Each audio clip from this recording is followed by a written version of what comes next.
Hello friends, ఎలా ఉన్నారు అంతా?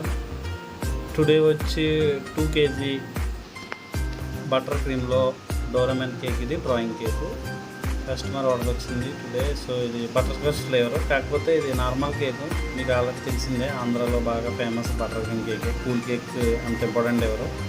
సో ఇప్పుడిప్పుడే అప్డేట్ అవుతున్నారు అనుకో. ఇది ఈ విధంగా నేను డ్రాయింగ్ వేసి తర్వాత పైన నోజుల్ చేసి ఈ విధంగా డిజైన్ చేశాను. Please share me, like me, support me my channel. నచ్చిన వాళ్ళు ప్రతి ఒక్కరు లైక్ చేయండి. తెలుగులో మీకు ఏ డౌట్ వచ్చినా కేక్లో నాకు కామెంట్స్లో పెట్టండి. నేను మీకు క్లియర్ చేస్తాను. ఏ విషయమైనా సరే రెసిపీ కూడా పెడతాను త్వరలో.